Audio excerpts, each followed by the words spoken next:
चंद्राकर जी, प्रश्न क्रमांक 9।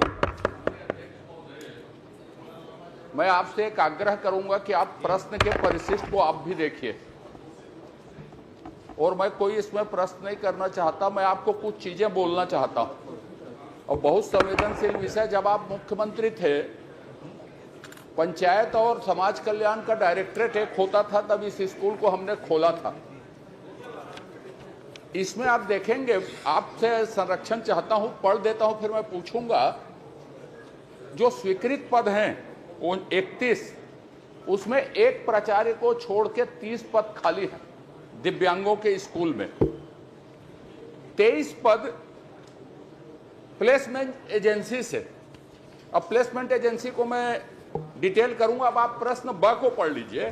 अब प्रपत्र ब को क्या क्या पढ़ाते हैं इसमें दिया है। Bachelor of arts fine arts, bachelor of fine arts, bachelor of fine arts के विषय अलग अलग दिए हैं उसमें। हिंदी भाषा, पर्यावरण आप देखेंगे 2, तबला वबला सब है उसमें। फिर प्रपत्र सा आप देखिएगा कि क्या क्या सुविधाएं दी जाती हैं। और द में आप देखिएगा कि इसका अनुदान, दिव्यांगों के स्कूल का अनुदान प्रति वर्ष कम हो रहा है। इस साल 25-26 में 57 लाख रुपए। और आखिरी जो प्रपत्र है उसमें क्या खर्च हुआ है वो है। अभी कुछ दिन पहले मेरा एक प्रश्न था, माननीय नेता प्रतिपक्ष हैं, माननीय दोनों उप मुख्यमंत्री हैं, आप हैं, आपके समय में ये स्कूल खुला, प्लेसमेंट एजेंसी के पंजीयन, मेन सप्लाई, इसकी निगरानी करने के लिए कोई व्यवस्था है क्या? तो श्रम मंत्री ने जवाब दिया था कि इसकी कोई व्यवस्था नहीं। मैं छत्तीसगढ़ में किसी भी प्लेसमेंट एजेंसी को नहीं जानता जो तबला वादक या चित्रकला सिखाने वाले मेन पावर की सप्लाई करता हो। पूरे के पूरे पद खाली हैं। अब खर्चा को आप देखेंगे तो हर साल सिर्फ फर्नीचर खरीद रहे हैं और भोजन में व्यय हो रहा है या पेट्रोल डीजल में व्यय हो रहा है। मने विकलांगों के स्कूल के साथ मजाक हो रहा है। यदि बजट लगातार कम हो रहे हैं, मैं आपसे आग्रह इतना ही करूंगा, क्या पूछूंगा इसमें, क्या पूछने लायक है और क्या आश्वासन लूंगा इसमें। मैं आपसे यह चाहता हूं, यदि सरकार इसको नहीं चलाती, चीफ सेक्रेटरी महोदय भी सुन रहे हैं, नहीं चला सकते तो किसी एनजीओ को दे देना चाहिए इसको। लेकिन एक लाइन भर बता दे मुझको कि कौन सा ऐसा एनजीओ है जो तबला वादक और जो इसमें कला है, फाइन आर्ट्स को, चित्रकला के मेन पावर को सप्लाई करता है, उस एनजीओ का नाम, और उससे मैं मिलना चाहूंगा। यही डबल इंजन के प्रभाव है। का चीज संवेदनशील है, ते सब चीज गर्वाचार ही समझ लेता। चला था, लाठी भी चला था। माननीय अध्यक्ष महोदय, अब इसमें कुछ बोलना चाहे, कुछ करना चाहे तो वो जाने। मैं सदन के सामने इस बात को लाना चाहता था, या तो इसको बंद कर दें या किसी एनजीओ को दे दें, और चलाएं तो ठीक से चलाएं, और ठीक से चलाने के लिए यदि कुछ कदम उठा रहे हो तो बता दें, नहीं तो इससे अतिरिक्त मेरा कोई प्रश्न नहीं। ठीक है, बताना चाहें तो बता दीजिए।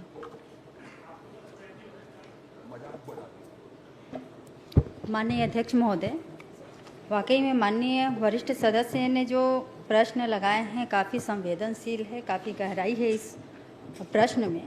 क्योंकि जब आप मुख्यमंत्री थे माननीय अध्यक्ष महोदय जी, उसी टाइम महाविद्यालय के पद स्वीकृत हुए थे।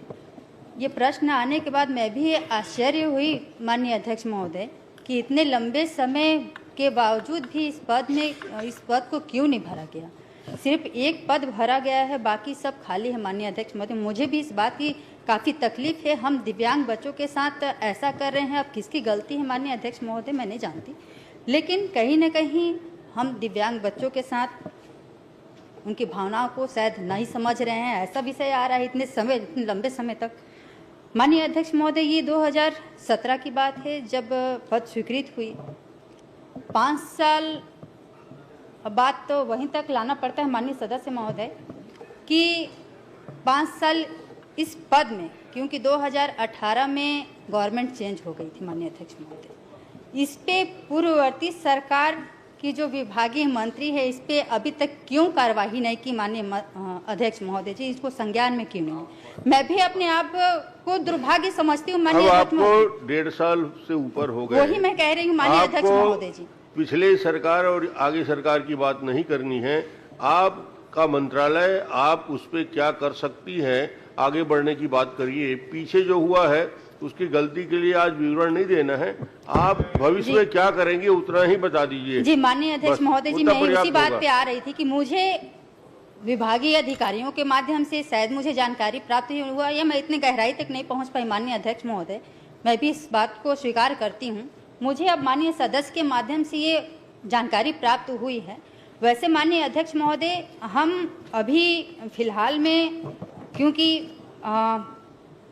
पहले प्राथमिकता पे अपन छोटे बच्चे जो हैं उनके भी पद खाली थी माननीय अध्यक्ष महोदय, तो इन 1.5 सालों में हमने 112 पद की स्वीकृति हमको मिली है अभी कुछ दिन पहले ही माननीय अध्यक्ष महोदय, और जल्द ही इस पे ये संज्ञान में आई है, तो जल्द ही इस पे हम फाइल बढ़ा के इसकी जो रिक्त पद है उसको भरेंगे माननीय। चलिए ठीक। अनुदान क्यों घट रहा है और प्लेसमेंट की जांच करिए। मैं ऐसा कोई प्लेसमेंट नहीं जानता जो तबला वादक सप्लाई करे, संगीत पेटी बजाने वाला सप्लाई करे या चित्रकला सिखाने वाला सप्लाई करे, ऐसा मैं कोई प्लेसमेंट एजेंसी नहीं जानता छत्तीसगढ़ में। जी माननीय और अध्यक्ष, अनुदान क्यों घट रहा है इसका लगातार ये बताइए। माननीय अध्यक्ष महोदय, क्योंकि अब बजट जो स्वीकृत हुए थे फर्स्ट टाइम में, अब उसमें अधिकतर प्लेसमेंट में ही है चल रहे हैं, तो खर्चे भी कम हो रहे हैं, इसलिए बजट में कमी आ रही है। और बाकी चीज मैं माननीय सदस्य जी को उपलब्ध करा दूंगी। माननीय मैं इस मामले को पूरा सदन जाने, मुझे अलग से कुछ नहीं जानना है, संवेदनशील है। मैंने उल्लेख किया, दोनों उप मुख्यमंत्रीगण भी बैठे, माननीय मंत्रीगण करके, चीफ सेक्रेटरी साहब का भी उल्लेख किया।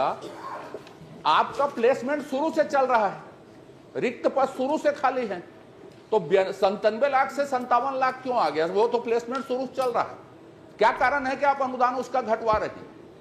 ये जो स्थिति में चल रहा हो तो खुला उस दिन से चल रहा है, आपने स्वीकार किया। तो आप कब तक इसको पूरे मामले को देख के ठीक करेंगी ये बता दीजिए, अवधि बताइए, नहीं तो इसको प्राइवेट को दे दीजिए विज्ञापन निकाल के, दोनों में से एक रास्ता तय कीजिए। माननीय अध्यक्ष महोदय, दिव्यांगों के साथ मजाक नहीं होना चाहिए। माननीय अध्यक्ष महोदय जी, क्योंकि पद रिक्त हैं और वेतन मद में कमी पद के कारण, रिक्त के कारण कमी आ रही है। माननीय अध्यक्ष महोदय जी, मैं इस बात को पहले भी कही कि विषय गंभीर है और अपन जल्दी ही इस पे कार्यवाही करेंगे। माननीय अध्यक्ष महोदय जी, जल्दी और कार्रवाई भरेंगे इस करिए। पद को। ठीक है राघवेंद्र।